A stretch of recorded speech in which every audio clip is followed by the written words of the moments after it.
Hello, everyone. Welcome to Developing Palates. I'm Aaron Loomis coming to you from the Drew Estate Studio. With me today is Jiunn, Lou, Seth, Gaius, and from the Villager Cigar Studios, John McTavish. How you guys doing? Feeling very especial.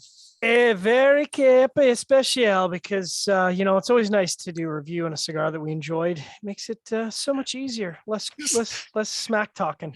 You sound like Borat for the first That's part. right. It's a capa especial. All right, so we're talking about the Tatuaje Cohete Capa Especial. Short Robusto, 4x50. Comes out of the My Father factory in Nicaragua. The wrapper is Ecuadorian Sumatra, binder and filler both from Nicaragua. Blended by Pete Johnson. Price point is $9, and the cigar was released in January of 2022. So with all that out of the way, June, what was your overall experience like with the cigar? This is the number 3 of 3 final of the Cohetes, right? That Yep. we've reviewed at this point. So we touched all 3 of them, and it's another winner. I thought that it was I thought it touched on all the kind of good parts of what a cigar should be and what I look for, right? It's got spice, it's sweet, it's earthy, surprising amount of like heft to it in terms of body. So I tagged it as like a medium full, which I did not expect out of something like a, Ecuador Sumatra. But yeah, I think overall, I think Pete did such a good job with all these Cohetes. And I'm really glad to have smoked them all and own some. So All right, Seth, what was your experience like? I know I scored this one the same as the broadleaf. But I thought the first third of this Capa Especial, this Cojete was fantastic. And it delivered a first third that I haven't gotten on an Ecuadorian Sumatra in a really long time. Just rich spices, fruit notes. There was hazelnuts, earth. It was just fantastic. Medium in strength and body. And then as the cigar progressed, and it's, we went into thirds and we've talked about this. It's still a small cigar. I mean, you could have done it. You could do the cigar in halves. It just, as the cigar kind of progressed, it began losing some qualities, and then it also just began warming up a little bit, which I didn't have that experience with the broadleaf, and I don't think I really had that experience with the Habano. But I did notice it much more with the Sumatra. Just that the final third just wasn't nearly what the first third was. Very good burn and drawn though. John?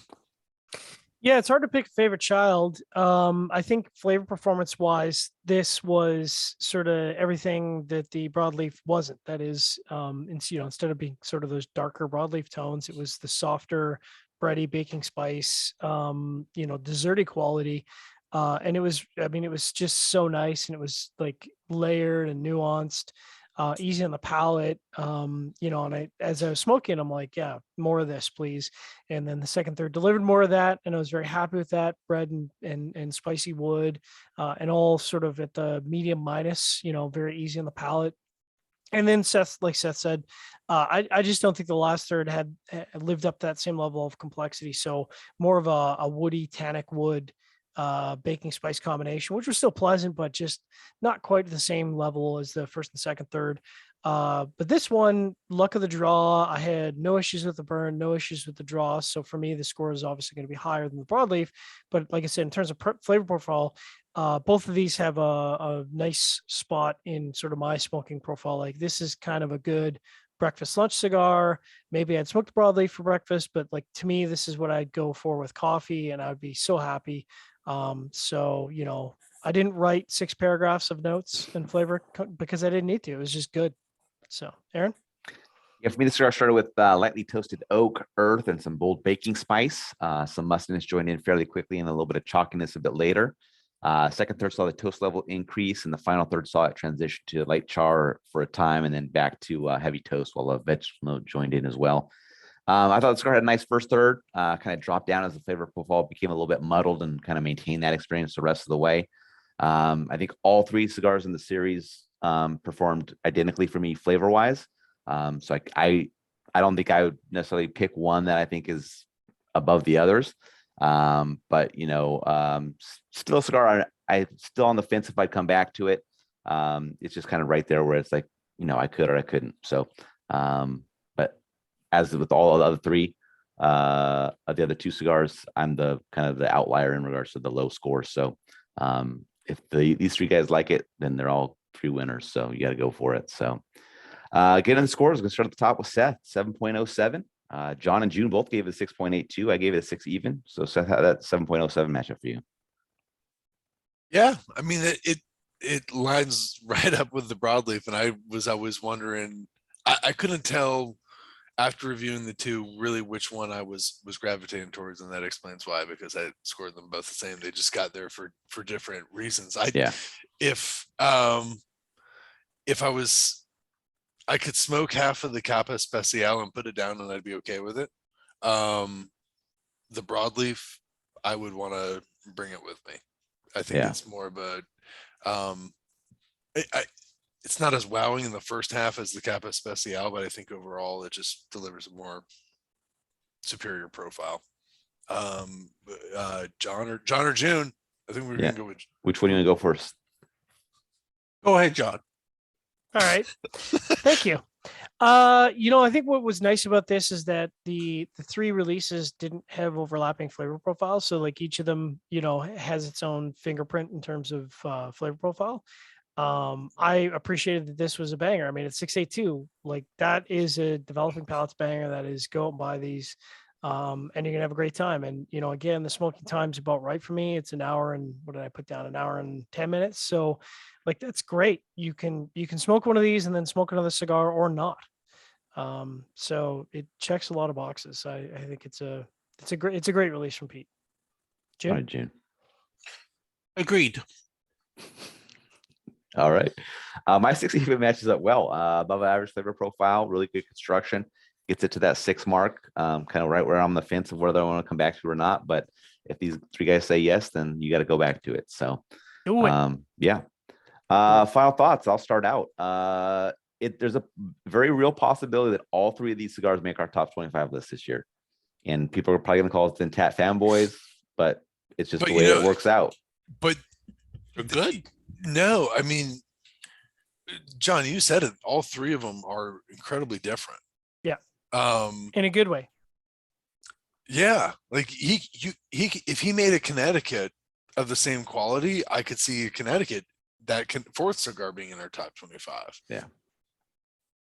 Yeah, I mean, I will say in our defense, Pete doesn't often make the top 25 list. Yeah, Pete doesn't often make our top 10 list. Pete doesn't crack our top list, but when he does, it's indicative of a cigar that you absolutely should go and seek out, because we are not Tat fanboys. We are not fanboys in general. We shit on plenty of cigars. Just look at all those Warped reviews. I mean, you know what I'm saying? And I Go would look say at Warped. And I would say, like, all of us at one time or another were Warped fanboys. So, like, oh yeah, like legit. So, we're not afraid to call it out. There's been times where Warped has done no wrong, and there's been times when Tatuaje has really done no wrong, and there's been times when I think Oya is the one that's been for the longest time really done no wrong. But they did us wrong once. But you just see, this is consistency of companies, and it's not just us who are saying that. There's multiple other companies saying that, multiple other people saying that. Yeah, I think that when Pete hits across the board, and I think we're not going to be the only ones at the end of the year singing the praises of these cigars. So I guess all we can say is we got here first. Maybe, I don't know. Maybe not. Or I'd like to get Coop's feedback, because I want to ask him if we probably smoke the hates right these. size. No, that's great. He'll like them. He'll like one of them. So interestingly, we're going to have a different experiment a little bit later in the year. So you've heard about his Tuxtla release, where he has Mexican San Andres wrapper, 3 different blends. So it'll be T110, the 7th, and the Avion, all with the same wrapper. Interesting. So we'll get to try that next. Well, there's definitely going to be a favorite child there. Fun. We just have to make sure we don't have half the list Tatuaje this year. So we'll have to see how that goes. Listen, man. Hey, if it like, is, Plus, it is. plus there's a TAA and a PCA exclusive from Tatuaje. So we'll see how that goes. for all the manufacturers out there, make better cigars. Not our. Not And I our think fault. those two cigars are same blend, different wrappers as well. So they'll be very interesting how buddy. this all goes. But no, those will actually be those are slated as November releases. So those will be 2023 reviews for us. There you go. So all right. Any other thoughts? Keep doing what you're doing, Pete. Thank goodness it breaks up the monotony. Yep. All right. Wherever you're watching this video, be sure to like us, subscribe to it, whatever it is they have on their playing platform, because you can probably find this in some weird spots now. Check out the full written review on the website, wherever that is. You know, the letters, the dots, the extensions, all those things. Follow us on social media channels, and you can catch all of our review recaps on podcasts. So iTunes, Google Play, and Podbean. Thank you for tuning in. We'll catch you on the next one. Tatuaje fanboys.